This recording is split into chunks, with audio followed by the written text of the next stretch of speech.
Ready to go, James? Whenever you are, boys, let's get it. Looking forward to it. Right, James. So, welcome back to the Entrepreneur's Corner, bro. It's good to have you on again. Thank you for having me back on again. I think the last time we spoke was a couple of weeks ago, but I found myself more storytelling and actually giving value to people. So I want to come back this time. Thank you for welcoming me back.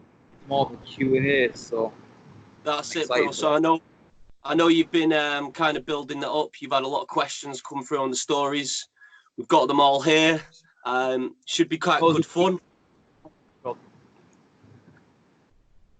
Say that again, bro. A lot of nosy people. Yeah. There's been some interesting ones, hasn't there? Definitely has. Some really asking deep questions, man. Definitely. So let's jump straight into it, James. I'll start with the first question, and then me and Jake will just bounce off each other question to question. Oh, ready. And listen. Before you begin, I'm going to be completely honest on everything. I swear I'm not going to hold nothing back. I'm not going to lie. I'm not going to twist things. I'm going to. This is black and white completely as it is. I swear. All right, bro. So the first question is from CW Tiling Services, and he wants to know, what's your view on trading cryptocurrencies? Good question. For me, I've missed the boat for sure. That's 2014, 2017, that boom. I'm not sure if you guys know about the Domino's pizza guy, the story who bought 2 Domino's pizzas for like 30 bitcoins now worth. Yeah, that was the year I was getting involved in that. Completely missed the boat. Will it come back around completely 100%? Is it time to buy now? I don't think it's time to buy now. I think it's people are playing it safe. I'm a big fan of John McCarthy, who used to do the software. Yeah. He reckons it's going to come back around. I know he preempted that it's going to be at X price now. It's nowhere near that. He estimated about 100k per Bitcoin, I think I heard. Yeah. Like I said, it's nowhere near, but this guy knows his stuff, and he's okay. It's not there yet, but it will get there. These guys you've got to listen to. These guys know more than the average Joe. I've done a bit of research. I would say that Facebook's coins got me interest. The Libra's got me interest. Also, in America, they're trying to shut down Mark Zuckerberg. He has a lot of power already. They don't want him to have too much power, which is understandable. But if Facebook coin Libra comes in, I'll be buying for sure. Will it be buying any other coin right now? Not right now. Will it be big in the future? I believe it will be. Yeah, definitely. Close eye, that one. Definitely, mate. Because for me, if crypto comes, there's no way out. There's no forex. So that's I get forced into that. So I'm dealt my cards. Sure thing. I definitely agree, though. It's got a lot of potential going forward in the future.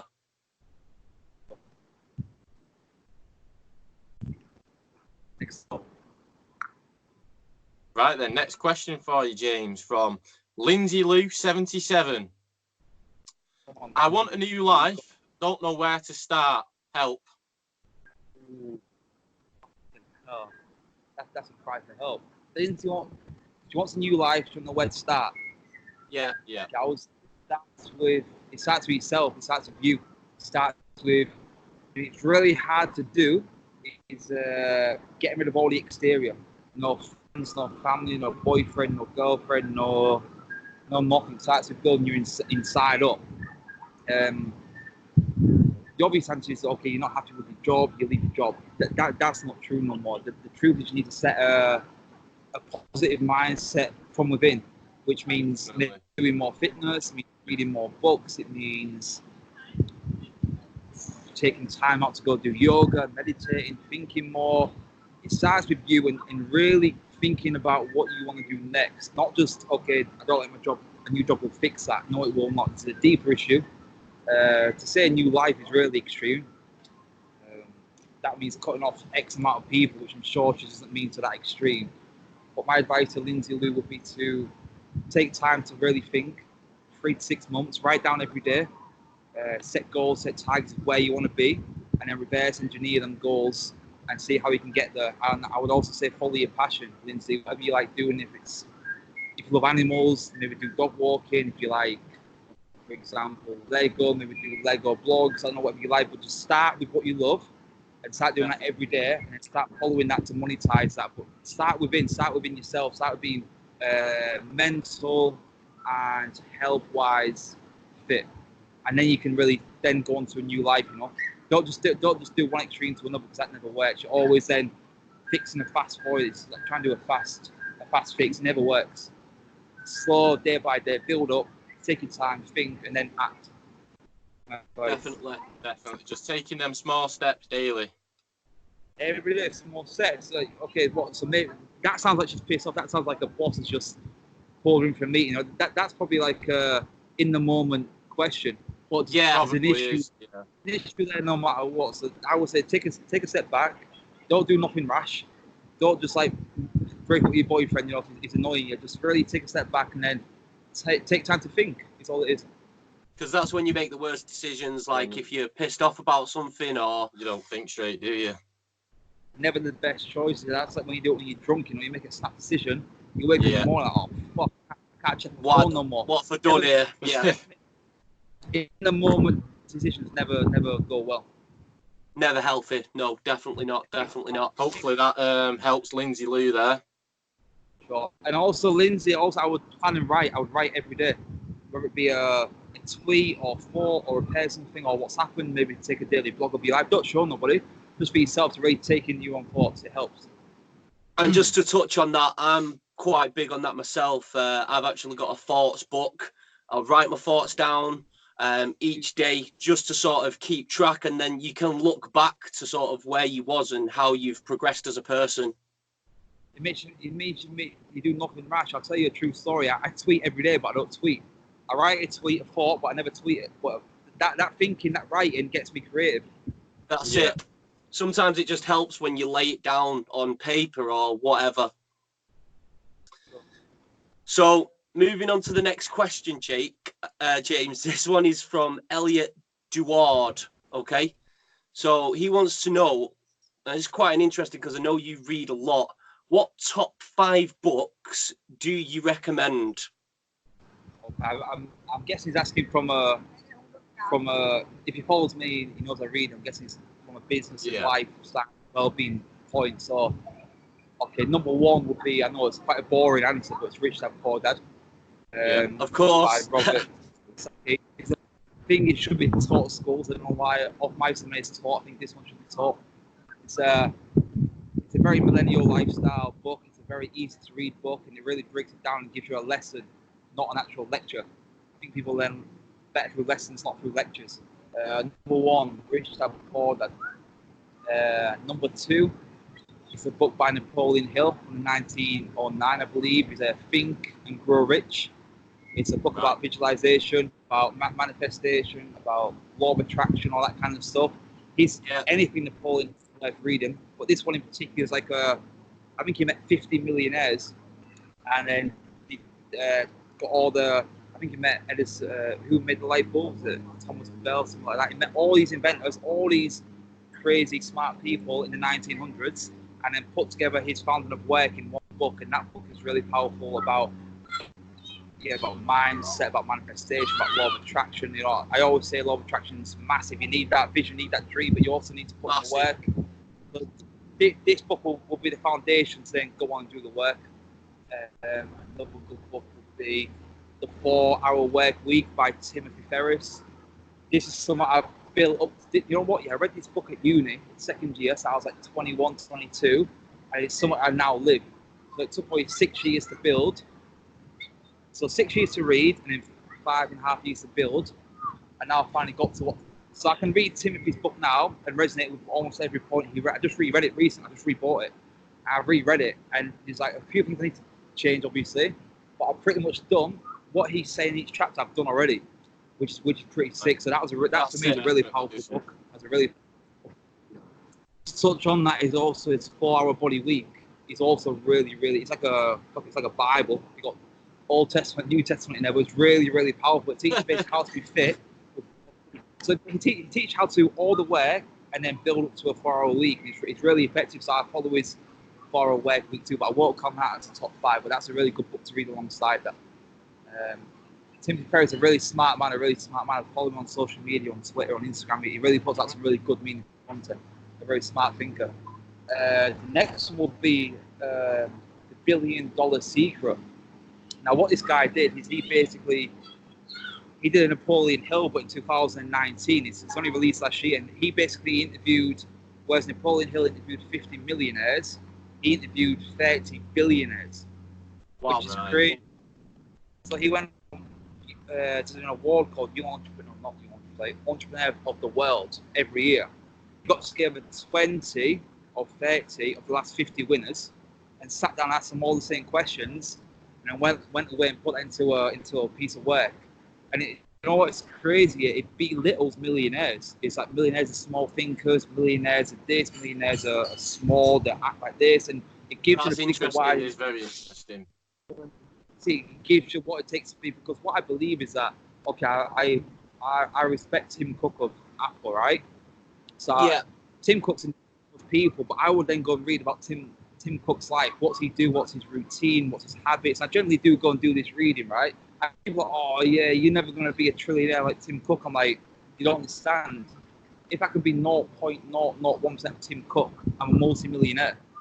You know? Yeah, exactly. You have to not just appreciate and respect the people you want to be, but you have to go and study and work and put in and practice what they put in. Because will I be Tim Cook? Not a chance. But can I be 0.001% Tim Cook?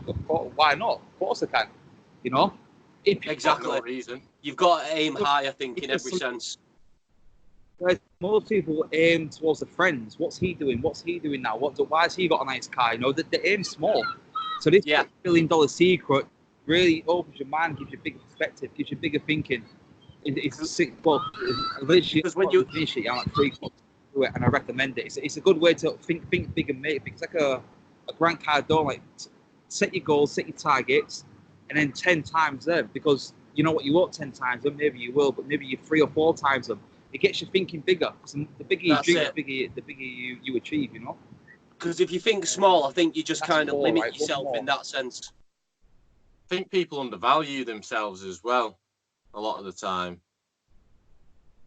They don't need to undervalue, well, for sure undervalue, but they underestimate themselves. Underestimate is the better word. That's the better word. The fifth book is The Monk Who Saw His Ferrari by Robin Sharma. And he basically teaches that he was working a £300,000 a year job. He had a private jet. He had all the bars, all the clubs with loads of women. He had the dream life, what me and you look at as a dream life, right? And he had a heart attack in the courtroom. He was a famous lawyer in America. He represented all the famous millionaires. And he basically, the doctor said, you have to quit your job now, or you're going to die because of this stress. So he moved to India and basically set up a mission to go and meet these famous monks. They're really hard to get to. And he accepts him. They gave him all the teachings, everything he learned. He came back and taught his other lawyers. That's why the monk, he had a Ferrari and now lives off nothing but just happiness, you know. And he basically taught you about. So he asked a friend to as many push-ups as he can. He did about 30 push-ups and collapsed. He said, "No, do some more." He did 4 more. He's huffing and puffing, and he said, "No, I can't do no more. I've done the most I can, and now leave me alone." It's okay. Give me 2 more. He did 2 more push-ups. You know, we always worked like 8% of our actual capacity. Our brain's so much more built to go above the 100. We think 100% is like 60% in reality, you know. So we worked like 80% of our capacity.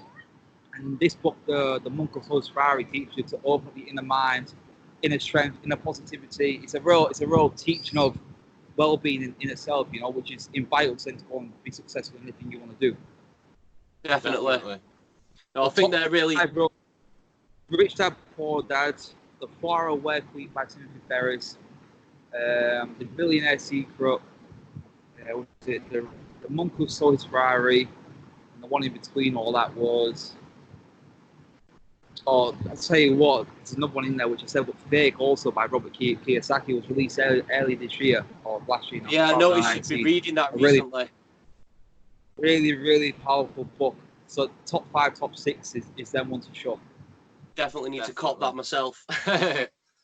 Right, James. Next question from Sam Broadhead 98. Are you planning on? Oh, do you? Yeah, he says, are you planning on eventually starting a family? Yeah. Okay. Okay. Do I plan? Sorry, a random Russian guy cheesed into the video. Repeat that question. Do I plan on starting a family? Yeah. What? Are you planning on eventually starting a family? That one. For sure. So I've got a 10-year plan wrote down, and that's in the 10-year plan for sure. That's now etched into the next 3 or 4 year plan. So yeah, watch this space. Yeah. And then he's also asked, what's your long-term goal for the future? Will you ever return to the UK? Fucking hell. So long term for me, that's quite a few. Long term for me is definitely property. Property for sure, without a doubt. It's if you go on a property chart from 19 or whatever to now, it's an upward trend. Property is the most safest investment you'll do. So I plan on getting on. Long term would be, I would say, uni accommodation or small hotels, boutique hotels, Airbnb. I'll go more into that. That's what I'm building now. That's the next step. That's be long. I think now medium term. Long term would be that step, which I'm now on my way towards it. So long term, it's not property like buying and lease and all that.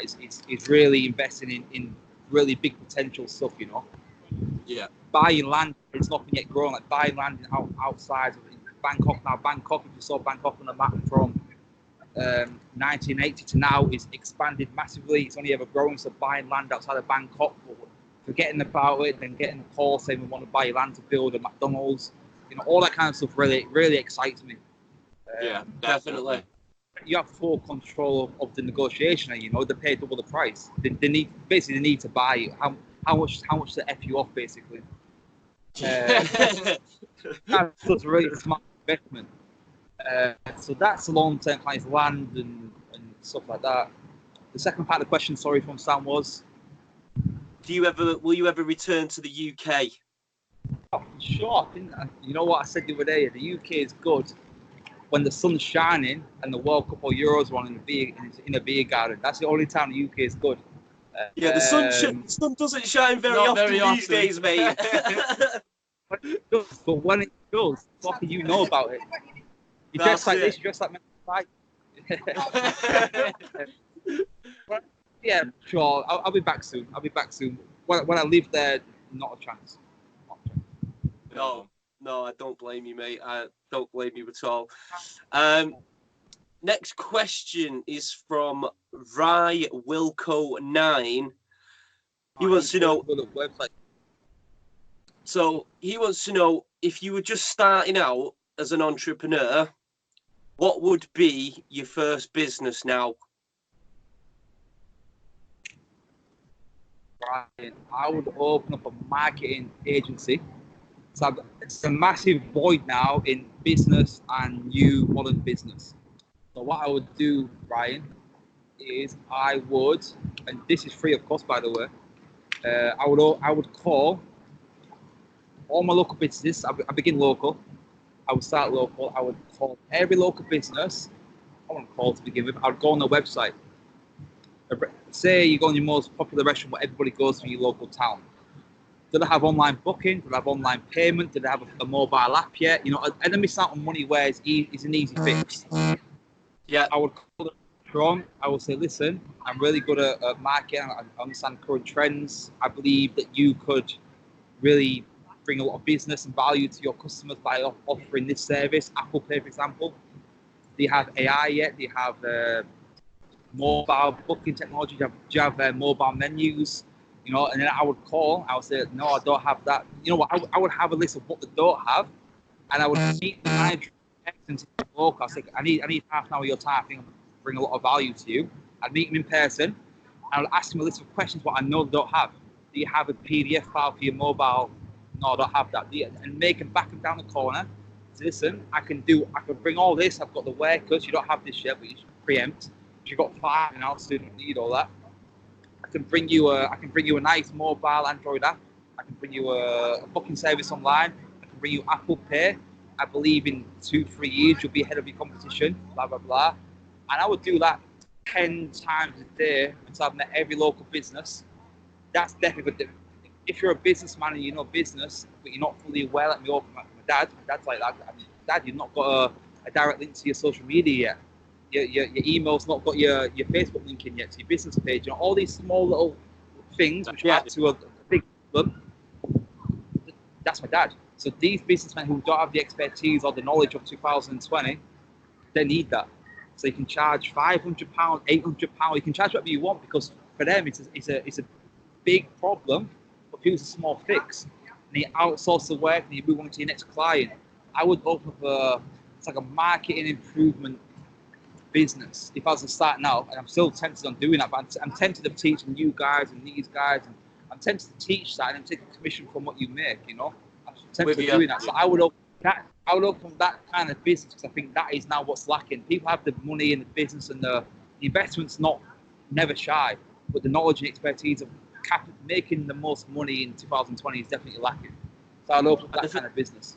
And the thing is, in 2020, the direction that we're going, everything is just online. So as you said, there's a gap in the market for it, and there's also huge potential as well, I think. And big money, you know, you get paid £1,000 to fix all that. It's probably going to cost you £200 or £300, you know, because you outsource the fibre, all the Indian contractors who do a really good, you know, you're just a middleman again. You know, people understand, if you're a middleman of any sort of service, you're going to make a load of fucking money. Definitely, 100%.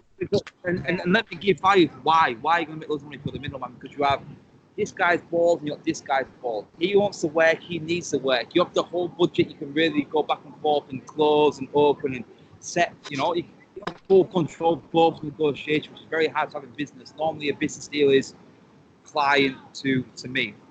You know, if you have both, you have full flexibility. Sure thing. And no, I get that. These guys have fear of loss and fear of loss. So if you don't do this price, I'll get somebody else. You know, you have to give them fear. You just a smart way of doing business is being the middleman. Yeah. No, I got you on that one, James. Okay, moving on to the next question from Ali Harvey, GSP. They've asked, where are you from and what job did you used to do? Good question. I'm from Beverley. I'm actually from where Daniel James and Man United goes from. That's my claim to fame. Now.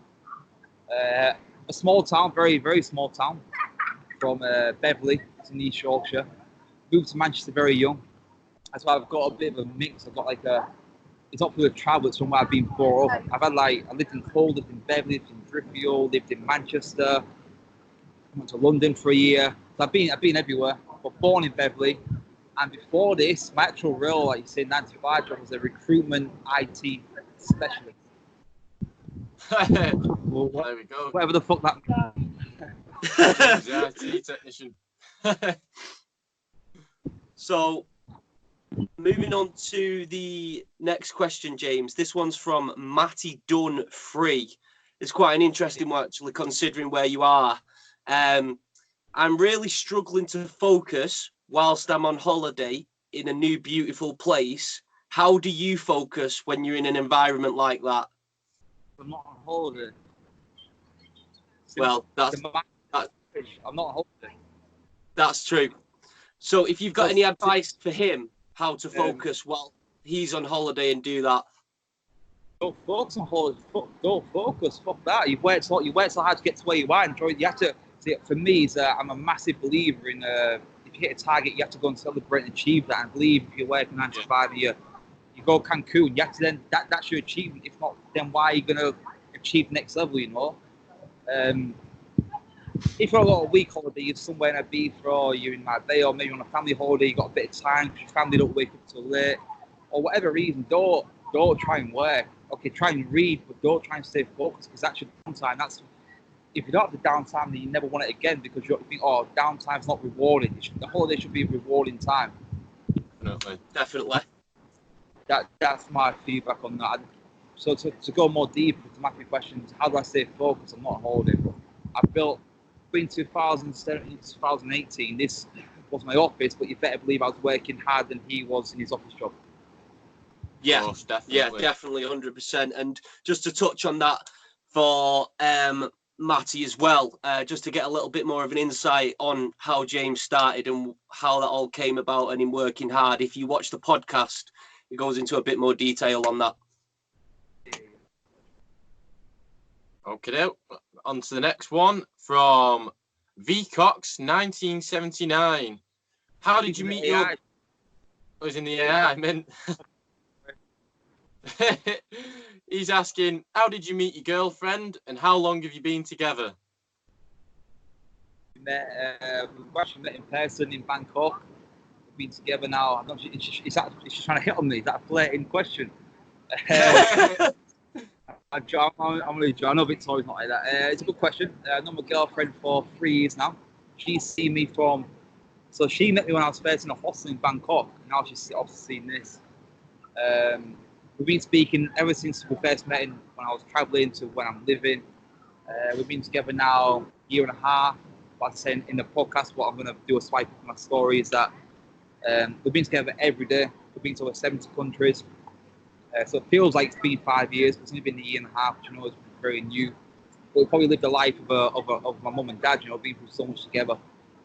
So we met in Bangkok, we spoke online and built a development online, and then we've been together a year and a half, which is, it seems like a week, Yeah, no, that makes sense. Next question, James. I'm gonna try and pronounce this person's name. Gioad Prinzio. He wants to know, bit of a mouthful, that one. What was the last book that you read? Well, it's, the $1 Billion Secret. The $1 Billion Secret is the one I'm reading now. It's last book I've read would be Get Shit Done by Jeff Gitmore. The last book I read. For me, it wasn't a good book. I don't recommend it. Because if you find yourself watching Love Island right now, which I'm very passionate about this fucking bullshit program, how time spent best, right? If you're watching Love Island but you know you shouldn't be doing that, read this book called Get Shit Done by Jeffrey Gitmore, something like that, and it'll drill into you that you're killing your time, and time is the only thing we've got. It's our only asset. So yeah, that's the last book I read. It didn't really apply to me because I knew what he was saying. What he's saying is completely correct. So it didn't really impact me that much. But if you find yourself wasting time or you just on your phone, social media, then get that book read. No, definitely. And just to touch on that, I think it really is quite a poisonous show, Love Island, as well. It definitely massive is. Hater of the show myself as well, James. What you boys applied? She wasn't meant to tell anyone. Listen, the lucrative side being on the show, not watching the show, If you're on the show, then you better not DM and you offer you £2,000-3,000 to promote me, There's two sides to that show, and the side I watch is who's been recently voted up, who can I DM, who's manager, who can I get in contact with, who's built the audience to now go and build the life. That's what I'm interested in. Yeah, no, that makes sense. Okay, no. Cool. Keep it rolling. So, next question from Miles Gumbley. He won the £50 giveaway. Oh, really? Which giveaway? I did basically, what was the giveaway? You had to, for New Year's Eve, you had to, what's the giveaway? It's something so easy. You had to like and share somebody, get £250. He got picked out. Oh, the golden ticket. I give the golden ticket for the giveaway, then if you come second, okay. Miles got £250. So I know he's gassed up. I think he had a good night on New Year's Eve anyway with that. Can imagine. They're asking best book read so far in 2020. Okay, The Monk Who Sold Ferrari for sure. It's so meaningful. It's so, because you know what, I never want to be a yoga teacher. I want to meditate. I want to do anything spiritual whatsoever. But this book really made you think that it's not about, because this guy I told you earlier, had a jet, he had a yacht, and this is a true story, by the way. had a Ferrari. He lived in LA in the hills in a massive mansion with a pool. He sold the whole lot. I say he's never been happy. Just focused on happiness himself and spreading that to other people. So that for me is the best book for sure this year. I think it means a lot. I'm not on that level yet where I still want the jet. Don't get me wrong, but it's a lot more meaningful if you step back a little bit. Definitely, yeah, that makes sense. And just as a question from myself on that. Is that a camera issue then? Here he is. So yeah, just to fire back on that, James, do you think that's kind of made you, after reading that book, made you more spiritual? Oh, what fucking and listen, if that's not 5 years ago, I laugh at you. 2 years ago, I laugh at you. 100%. Now you know what? I think I did a say yesterday. Like I walked into breakfast and I literally stopped and like looked around. I was like, what? How am I here? And listen, for 14th time to the Maldives, this time hit me more on the spiritual level. Like I had to really appreciate these moments. You know, people work all their life and don't get to come to these places. So it makes you appreciate to live in the moment. It's 100% true, yeah. No, definitely. Moving on to the next question. I don't think this one's really a question, James, but Pyle Craig, this one's from, says he was in the Maldives building them villas. He never got to see them finished. He'd love to go back. So I don't know if you've got any inspiration for him there. Don't work a 9 to 5 and build a firm. Come and visit yourself. Build life. You know what? Yeah, what his boss doing is his boss is building them, but using staff to build them. Unfortunately, they never get to see Rome was built in a day, but the people who built Rome never got to live. So there's a real fine line between that. My advice would be to start your own business. Obviously, you've got the expertise how to build them. I will now get the best 5 or 10 workers and start your own company. And then you'll get to stay in them, and I'm sure for free you'll get all the benefits of that. So don't be a 9 to 5 worker, build your own business, and you get to experience the joys of working for a boss. I'm sure. Okay, one more. Don't be the boss. Sorry, don't work for the boss. Be the boss. Is the answer for that. Good answers for his question there, definitely. Okay, now from Meg Green Lorix, how did you start traveling as your career? How did I start traveling for my career? Yep. I didn't. Traveling was something I loved, something I had a passion for. I started working hard for my career. Traveling just came with the money aspect of it. So I started making money and loved to travel. So that was what I spent my money on. People love to buy diamond necklaces and Ferraris and yachts and whatever. I prefer to see the world and see experience and grow when I'm young. So I didn't start traveling as my career. I started building my own brand and business, and I spent the money on traveling. Yeah, that's a good way of it. So you also asked, what's your main source of income? Now it's a good question. I'm thinking back that now it's AI. The AI is making me definitely dominating. Such a beautiful technology, mate. But so now the answer to that is okay. Answer the question now is AI for sure. Yeah. Okay. So interesting one from Kane Paxton. Could the AI ever go wrong and blow everyone's money? Oh, could it go wrong? Yes. Could it blow everyone's money? No. Listen, it would take a G20 summit of Donald Trump to shoot Vladimir Putin. I'm sure. Every investment has a. Listen, I could buy a house tomorrow and the market crashes. Of course, every investment comes with risk. Could it blow everyone's money? No, the trades have SL, so it can't blow your whole money. It's a risk percentage in your favor.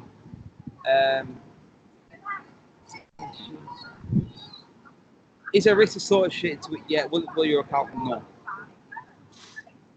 And I'll touch on the AI. It's 19 years of back-tested data. It's been live for 2.5 years now. It's never had a losing day. If you're looking to invest, the rewards of it.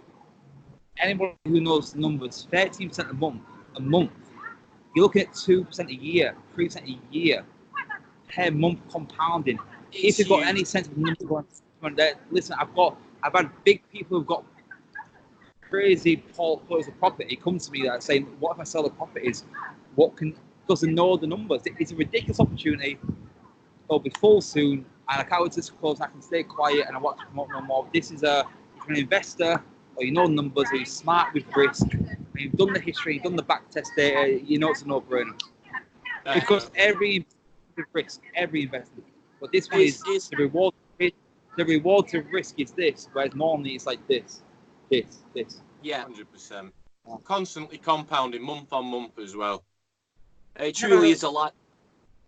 I had the two slowest months of the year, December and January. It's like, what, 12? I'll tell you what, if you want medium or high risk, doing 12% so, which is just ridiculous. On the slowest months of the year, it's ridiculous. It's a beautiful piece of software, mate. Oh, it's life changing. And listen, the AI wasn't the first one I bought into. It wasn't one I invested in. AI was probably the 5th or 6th one. But what I didn't do, I didn't shout about the previous 5 or 6 where I lost money. I didn't get no friends. I invested in myself and lost. Some of my friends or family, but I lost money on. This is like the 6th or 7th time which I've got this. I know I'm a smart guy. This is the one that's going to stick around for the next 5, 6, 7 years until crypto maybe comes in, or unless AI gets a bit more restricted with the government, which will take years to go through the courts anyway. It's not on a big scale. AI is new technology. It's not on the big scale yet where it's going to get close tomorrow. You know, we can squeeze a few years out of this, and then we'll all sit there laughing and investing money into property, which I'm sure is not on my agenda, but everybody else is investing. It's a good stepping stone to be an investment. Definitely. Moving on to the next one, James, from Stella Shot. Is there anything missing from... Yeah. Well, they're asking... I got some community service once. I had to work in a charity shop, hanging up clothes. Stella was my time manager, so I used to work 6 hours. She signed off 8 for me. Well, thank you so much for that. This is way back to my juvenile years. It just goes to show how life changes, mate. From community service to the Maldives. Scope in community service, hanging up clothes for 8-9 hours a day on Monday to Sunday to get the hours done, and 2, 3, 4 years later, sat here now. But she's a great woman. She's a great woman. So she's a woman of character. She's from the Greek island, so she's got strong philosophy. Yeah, we had some good conversations. I can imagine, man. Well, she's asking, is there anything missing from your life? Yeah, there is. I would say a dog. A dog? Dog lover. I'm a dog lover. When I see other people's dogs, I'm a big fusser. I go over and say hello. I wish I could travel with a dog. Is my biggest missing the most is dog because you know what, dogs have loyalty, have trust, have happiness. They have all the qualities of what you want to be around on a daily basis. So I would say a dog is definitely what I want to buy next when I settle down. Yeah, so a dog is myself. Everyone, how can you not love dogs, man? I have a friendship. I love dogs more than people. How can you not, man? How can you not? They're always there, wagging the tail, always happy to see you. And the thing is, with a dog, you can always rely on a dog. That's it. You'll always get that true unconditional love from it.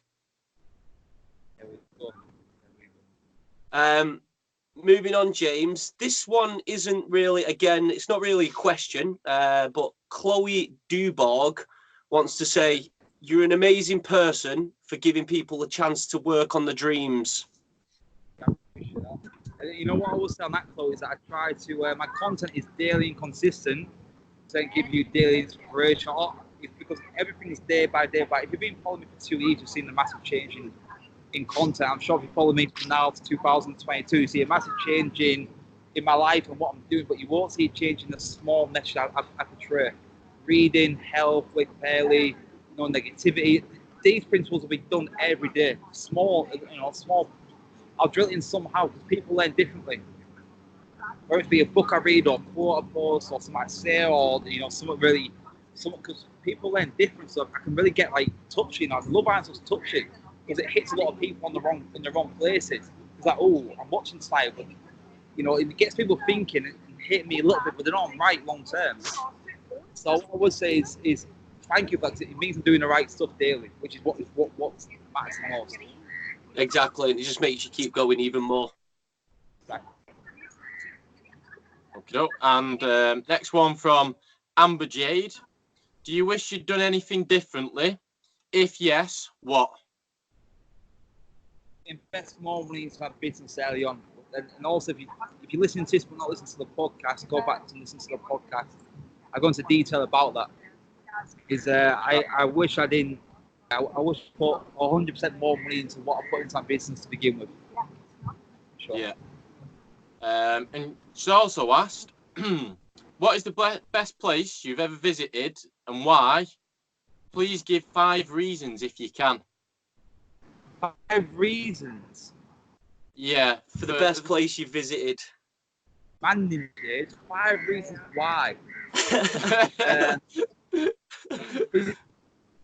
Well, the first that comes to mind is Africa, is Kenya.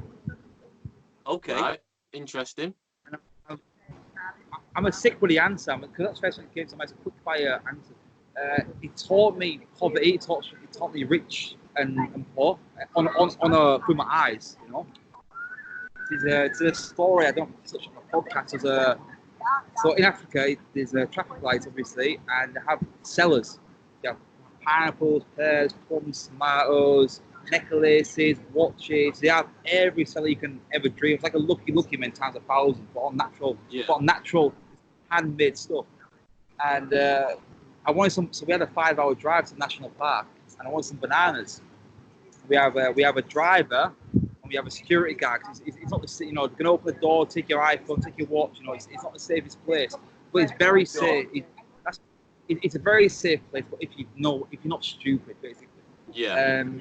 So security guy said, "Do you want anything?" Because they knock on the windows and they're like, we're in a big SUV, so we've got me, we've got Ploy, we've got my friend Steve in the back. And I said, "Listen, I'm hungry.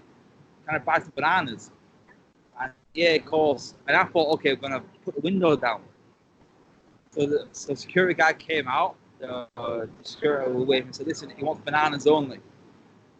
Everybody straight away backed off who didn't have bananas. If you got a bracelet or a necklace or sunglasses, they all went back and just carried on about their own business, which I found was very, very respectful. I didn't expect that at all. I thought they were all going to start putting hands in the windows. And anyway, so okay, bananas. And then the window comes down, and then it's a zoo. And these hand in your face, like, please, and they're going around knocking on Chloe's window, knocking on the driver's window, like, please. Like, it's more begging. I always said, change your ask. You should never beg for business. It should be an ask. It should be more like, we have the best bananas. You want this? It should be a different ask. You need business lessons. Different approach. Yeah. Years, but it's very much it's all commotion. So all you do is as a young guy, you take a bunch and it's like, how much? It's less than like 20 pence. You got like 50 bananas. I'm thinking, fuck that. So I'm thinking, okay, I can give $1 to all these 5 women, and they're all happy. They've all made 5 times what they would have made for bought a bunch, right? So but I have no. I have no change. I give security. I've only got a $5 bill. The USO is taken everywhere around the world. So listen, but please make sure that it's $1, $1. Don't give to the one who give me the bananas. I want it to be a fair thing. Anyway, we give he's speaking in their local language. We're in Tanzania, Tanzania, and he's very authoritative, and he gives the $5 to one lady, and we drive away at green light now, and we've got these bananas are the best ones you ever have. Fucking, and talking about 50 on a bunch, like, I'm talking dream bananas, right? How the fuck would it 50? Only 1 or 2, but anyway. I remember looking back. This is why I say Africa, Jay. Back to your question. I look back and diligently, no other people run over to $5, and she was there. Where the local currency to give to the other 4 people. That for me is like, you know, that for me is the real story of rich, poor, wealthy creation. It's still being a fair business person, still sharing the wealth. And she could have eaten up the $5 and gone and walked back, you know. She could have easily done that, but she spread it out. Two reasons: the wildlife, the nature. Makes you appreciate everything. Makes you not want to drink through a plastic straw. Makes you not want to use recyclable goods. Makes you not want to take a flight every 3 days. Like, for real, I know that's my bad. It makes you really care about the animals, because you see the orphanage. You know, it makes you take a step back. Other reason is the tranquility. See, the Maldives comes in this same reason, is the tranquility. You get time to think, and you're looking around. You see something you've never seen: big butterflies, big bullfrogs. You see like giraffes looking out your hotel windows. Stuff you never. It gives you time to think. Is number one. Four is the community, the people. The African people are so welcoming, so friendly. They've got nothing but to give you everything. I know people say in Thailand and all these other countries, third world countries, but in Africa they really mean it. They'll let you sleep on their bed and they'll sleep on the floor. You know, they've got nothing. They'll give you everything. That's a real life lesson. Oh, that's some real shit, that. I know what the food, the fresh fish, like fucking hell, probably caught like 1 minute ago. The food in Africa is so beautiful. It's so beautiful. Listen, the Maldives is close to be number 2, but Africa's more of a. Because I love living life through my eyes. I've seen the West, I've seen the best, I've seen the Maldives millionaires, I've seen the African hustlers, you know. And the one that resonates more, African hustlers. So that one is the reason why I say Kenya, because that's where all the shit happened. And Zanzibar, Tanzania. I always say them two because they're on the border. So Kenya, Zanzibar, and they're so beautiful. The countries are very beautiful as well. You can well imagine, yeah. Definitely. So moving on to the next question, James. This one's from Carl Silverstone. He wants to know, what's the best hook? Do you know Carl, do you? Yeah? So businessman is a young entrepreneur, not young entrepreneur of the year in England a few times. All right. Interesting. A very private guy. He owns a nightlife service in London, so but he's out here now. We're trying to link up. We're trying to link up because basically here the resorts, so we to go to resorts. So what they do? They send you back to the airport. So we've tried to meet twice for the first time, but the hotels block it off. Very frustrating. Okay. I can imagine. I've watched this now. He's got 2 weeks left. Hopefully, we'll meet up over here. No, definitely. Hopefully, you get to meet him, bro. But Carl wants to know, what's the best hotel room you've ever stayed in, and what's the best view from the hotel room you've had?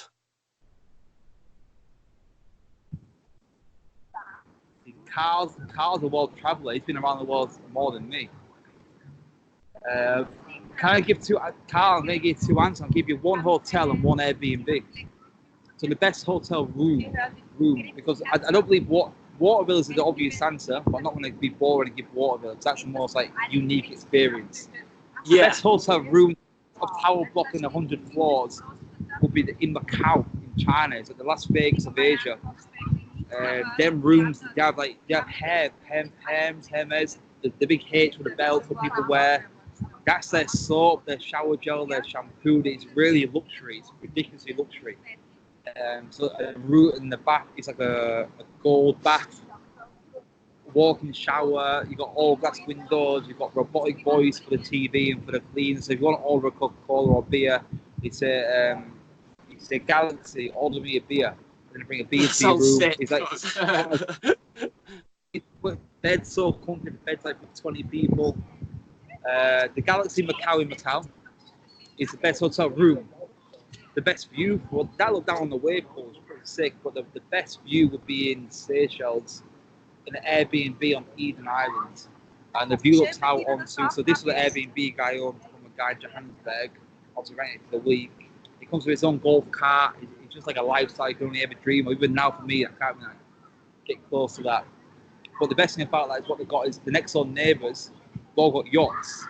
So they've got the cleaners cleaning the yachts, shining the yachts. They've got bringing the food on for the day party. They're bringing the bottles of champagne on every morning at 6, 7 o'clock and off to go, blasting music. And they come back at 8 o'clock and they've got like 5 or 6 kids running around and thinking, this is like a dream of. You just watch, and like, even though you sat in there, you shouldn't really be long there, you know. That's what I feel like. You're just watching it all go by. It's like, that was the best view ever from standby perspective, yeah, was the Seychelles, Eden Island is what a place. Yeah, I have seen pictures of there. And it does look really amazing. Nice. It does. I've seen myself. Okay. Next one from Reese Gibson. 2 questions actually. How long did it take you to understand Forex and trade full time? And what's your aspirations for 2020? No, sorry, 2022. 2020, it's gone long then. Okay, this is fast. It's 1 year to really learn ins and outs. 1 year of hard work of probably 5 hours a day for 3 days a week. I'll say 15 hours a week. 1 year. And for 2022 is just more and more property. I want to buy. I want to get an Airbnb portfolio. So it'll be Bali, Thailand. It'll be Reykjavik. Should be Bahamas, Jamaica. That's 2022. Yeah. Okay. Next question, James, is from the one and only winner, Jill Marty. She wants to know, when are we going to book our holiday of a lifetime? What a crazy story that is for Jill. 1 second, tag a friend and run and win. That's it. It's ridiculous. So Jill, we're going to book it. So there's 2 things I'm waiting on. It's 1, who you're going to bring. You're still not sure. There's 2 claims to the shout.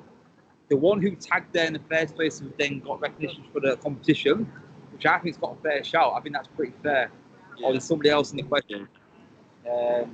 So when she tells me who's going to come, I said I'm bringing my mum out to the Maldives too, middle of August. So we're having a little hip replacement show in February. So waiting on the recovery date, which we'll know next week. And then when the date's confirmed, then we'll book Jill after my mum's to come out. So the question is probably next week or 2 when 2 things have been decided. But she knows. She in the loop. I'm looking forward to it, you know. Should be sat here with us. I'll probably book here as well, you know. Exactly, man. Moving on to the next one from Chelsea Ensley. How do you deal with losses in trading? Have you ever lost a lot? Fucking hell. You know what's funny? I feel like fucking, you know what, it affects me so bad. I'm going to touch it earlier. Personal losses don't really affect me too much, but what this one was, I lost a lot of money. It was flying from Norway to Thailand. I'm sorry for mum and dad are listening, or my sister, I'm sure they are. So we got a 10-hour flight, and I've got over 13 lots on gold, right? And over India, you lose a Wi-Fi connection. But I wasn't aware at the time because of like whatever reason you lose Wi-Fi over India. So we got over to India, no Wi-Fi. Okay, I need to renew my Wi-Fi. It's run out of time, right? So I've put another $15, renew Wi-Fi, still not working. I'm like, excuse me, shit. Anything with the Wi-Fi? Oh yeah, over India we can't submit it.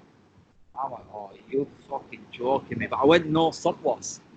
So how long till we over India? So about an hour and a half, 2 hours. Like, can I get two vodka, 2 Bacardi and ice, please? I'm like, need to numb them losses. This was only recent. This was in November. Chloe looks at me like, you're right. I'm like, listen, I told the truth. She knows trading, obviously. I told her, I said, listen, I fucked up. I had not. This is a complete human error. I didn't know, you know. And this also, I'm going to close out about a minute before, which I swear is the truth. I was in good profit, about 2 or 3 grand in profit. I'll take it out. I'm done. Pay for the flight, pay for the hotel in Thailand, done. Anyway, listen, gold and 13 lots is going to blow your account and make it over 2 hours. It's something you need to be on all the time. So, anyway, halfway up, now with like fucking Islamabad or whatever the capital is, whatever it is, and like, fuck, I'm doing these whiskey on ice and vodka on ice and like 2 more vodkas, please. You know, and I read the book, sort of like not giving the books. I thought, okay, you know what? It's what it is. No matter what, I could be rich. I could now have 0 on the balance. Let's think positive. Thought positive, and then I'm watching the big screen in front of me on the global map. I'm trying to zoom in. Like half the airplanes across still not got Wi-Fi yet.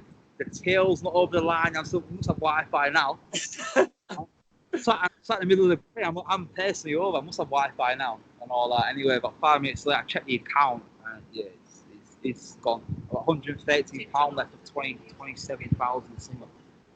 Wow. It's a 27,100 loss, which I told people in the groups. I've seen the screenshots, and it's a real blow. That, you know, it's a huge amount of money. Which It's a lot of money. It's a lot of money, that, bro. That for my sister's like 5 years of rent. You know, that's why I'm always buying the rest of the mortgage. You know, it's a huge amount of money which you can't even like fathom to think about. But it happened, and I've learned lessons. So yeah, I told you I'm being truthful. That's the truth. Yeah. And that's it. You learn from it, bro, and that's the main thing. Won't make the mistake again. Yeah, never again. Never. So you won't be placing any gold trades up in the air again, yeah? Yeah. Not about a stop loss anyway. That was just stupid. But I was scalping. That's the thing. And obviously, scalping on it 24. So I literally had the bet. I thought it was going to hit this price and come down.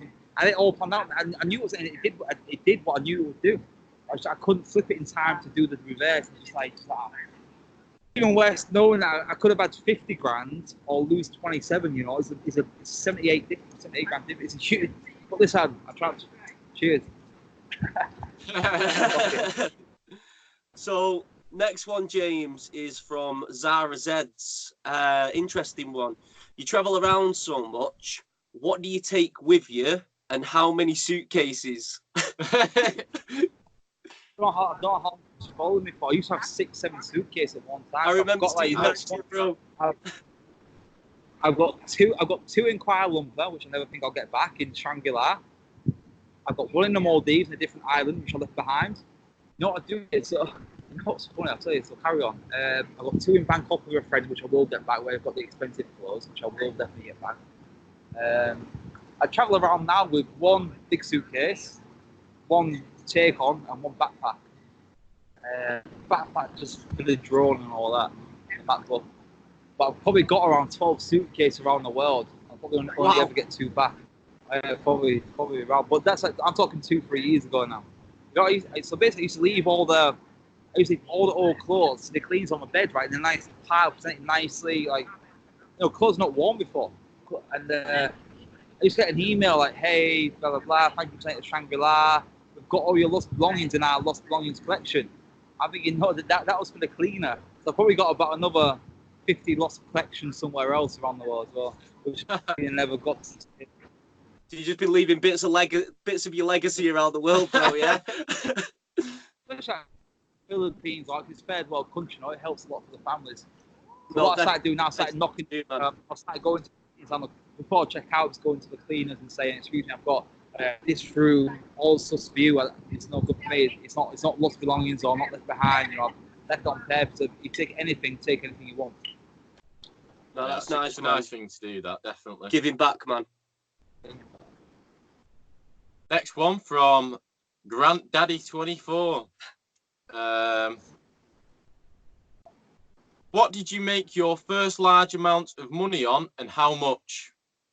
Go and say here's a funny story. I made it on gold. It's like a win or lose. I made like £3,000 on gold on one single trade, 3,400. I think you might have touched on that in the podcast. Yeah, I think you did mention that in the podcast. It was, yeah. My first one, I was like, what the fuck? You can make money from Forex, was gold, yeah. You either love or hate it. I still hate him right now. That's like a long time. That's like an ex cheat on me. That's like a wife cheat on me with 2 kids. That's what I look at. It's like I knew you was gonna go up, and it goes up, and like he's like always throttling the goal, man. But listen, away from that, weather away from that. Yeah. Next one, James, is from James Gregory 1144. So he wants to know, how much profit have you made since you first started your lifestyle, since selling your first signed football top? Interesting. Ooh. Everything. The whole everything made of rolling. I think he wants to know everything from there, bro. Millions. Without a doubt. You don't even question my head. Millions. For sure. From age of 13 to now, I would say 1.52 mil. Without a doubt. Yeah, Right. Sure. Because I know how much I made the last two or 3 years for sure. And the one before, I know what roughly I was making. Yeah, 1.52 mil. Yeah. It's a nice figure. Definitely a nice figure. James also wants to know. Probably. Say again. Probably underestimating that as well. I would say probably close to 3 million. Yeah. Overall. Right. Nice Yeah, figures. sure. Definitely, bro. He also wants to know, do you see your lifestyle / income lasting till the day you die? How sustainable is it long term? It's sustainable to say it's tomorrow. It's not sustainable whatsoever. But it is in the moment. I'm fully aware this could end tomorrow. Instagram could leak there. Instagram could close tomorrow. Facebook could close tomorrow. Snapchat could close tomorrow because of privacy leaks. It's sustainable 0%. But do I have the resilience and build something else that's in the new time zone? 100%. But can I keep up with the change? Yes, I can. Is this sustainable? Not at all. 0%. Look, tomorrow's not promised. I'm fully aware of that, though. You need to be aware. If you want to start a YouTube channel, what if YouTube isn't YouTube tomorrow? No. So That's why Gary Vee That's so a big. really good way of looking at it. Like, build up. Is it AI sustainable? It's new technology. It's 4x. 5 years, probably not. You know, but is it? But Forex been here for 120 years now. Forex probably is a bad example of what I'm doing because it is so sustainable. It's been proven over decades. You know. Definitely. But if you're in business, I don't know who asked the question. If you're like gym wise, that's sustainable. No, not all. There's so much shit going on that nothing's sustainable. Nothing. Well, I think that's answered the question quite well. The next question from Ricky Lad 88. What honestly made you take the leap into freedom, and what steps did you take? So the question what took me into the freedom was I saw the other side of what isn't freedom, and that scared the fuck out of me. It's the truth. Yeah.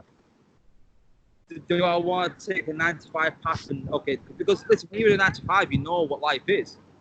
I'll get a pay rise every year. I'll get a pension. I'll get this. I can only reach the manager's position which pays this. If you're in a 9 to 5, you know what 5 years looks like. You know what 10 years looks like. That's scary for me. I want more in life. Is that risk more scary than not knowing what tomorrow brings an entrepreneur? For me, the risk outweighed this way more heavily. So that's what backed me into the freedom choice is okay, I know 2025, 2030 where I'll be. Entrepreneur, I don't know where I'll be tomorrow. And this risk outweighed that one, so I took this path. Paid off. No, sure, that makes a lot of sense, that, bro, definitely. Next one is from Luke Prankard. Bit of a personal one. He wants to know, what's your monthly or yearly income? Listen, this one no. I've done all the numbers for 2020, so this one no. What I will say because obviously now we're compounding with AI, the AI is growing and growing, so every month more and more. Anything under a £30,000 month is a bad month. Profit wise, just profit. All I do is profit. So 30k a month roughly is like that's the ballpark you go for. The day I'm upset, I've had a bad day. Business wise, you know. Right, got you. That's in May, June, that'd be 50, 60 grand, you know, compounding more and more. Yeah, sure. Nice figures again. Next question from Ego Moss 87. Were you on Anchored 2017? Yeah, I was. Yeah, yes, I was. Thank you to Jake Gibson for that hookup. So, Anchored 2017 was what really drove on the travelling career. So, Anchored 2017 was a load of boys in Manchester and London who got together, club promoters, and they put on like a massive Caribbean yacht. I think I remember that show called Anchored, man. Yeah. DJs, and they got WAF, they got Patrick Toppin, they got all the best house DJs there. They got gigs, they got all Skepta and all that there. Yeah. And they're basically sailed around the Mediterranean, and every day you stop off. So, and this was like an exclusive party. So basically, what happened is I got gifted some tickets through a friend, Jake Gibson. Thank you for that. I was at Ibiza at the time. I had no money to get there. So I borrowed money to get the flights to Rome. So I left from Rome to Ibiza. So I remember calling mum and saying, "Listen, I've got £2,000 tickets, but no flight to Rome for £100. But when I get there, it's all inclusive. The drinks and food are all inclusive." So she paid for my flights for me in 2017, and yeah, so we went to. So basically, it's a massive party every night. In the daytime, you stop at Santorini, you stop at Mykonos, you stop in Cannes, you stop in Saint-Tropez, you stop back in Rome, and it's like every day. And that really gave me the travel bug then to like explore. That's why I explore so fast, like 3 days to city, 3 days Saturday, because I saw everything I need to see in one day. Yeah. So yeah, I was there, and that's what's probably got me to where I am now, is living that 5-7 day life. So that was literally quite a life-changing point for you, really, wasn't it? Yeah, I had no money. I was like, fuck, I can live this life with no money. You know, at least I had Bit of an eye-opener. Yeah, a bit of an eye-opener. A bit of reality. Okay, you don't need to be a millionaire to be on here, kind of thing. Yeah, of course, bro. Next question is from Yid Kane 18. He wants to know, bro, how much investment is needed in the AI to make £500 per week? £500, £20,000. 20k, okay. £500 profit, no profit share is £20,000. Yeah. Sounds about right, that. Nice, simple answer there. Next one from Lewis Jones 1.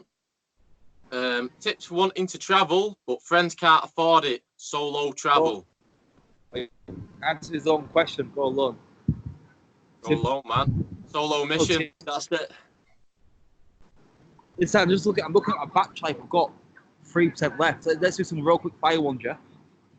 All right, no worries, James. Let's just have a quick look now. Right, if you started again from 0 and someone gave you 10k, this is from Sasha Carlin. How would you spend and invest? I'll get on the AI now. I'll invest everything into AI, and then I would withdraw the profits and invest into a new business. All right, so another one from Sasha. She's asked 3, but we'll just move on to the next one.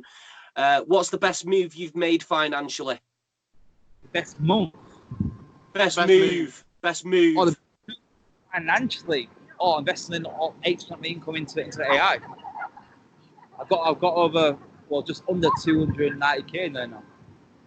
Yeah, that's definitely a nice amount to be compounding, mate. Making 12% a month, I'm making 30 grand a month from that without doing no work, never mind anything I do externally, you know. Yeah, exactly. From Leon 1234, what's the best thing that's happened to you since leaving England? Oh, the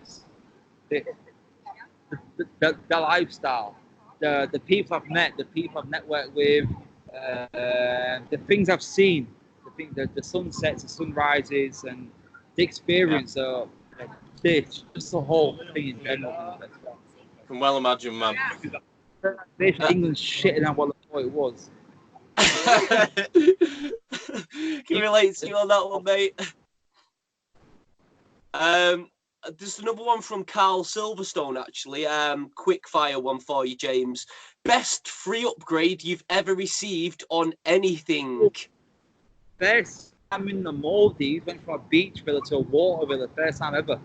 I couldn't afford a villa. And the beach was like £300, and the water was in Centauro, Rasputia. Shout them out for giving me that. I was there for 2 nights, all I could afford. And they give me a free water bill for 2 nights. That's probably like £1,500 worth of upgrades for nothing. I didn't even ask. I didn't even know that was a possibility. Yeah, that's sick. Nice, that. I'm just trying to look for a good one here for you, James. From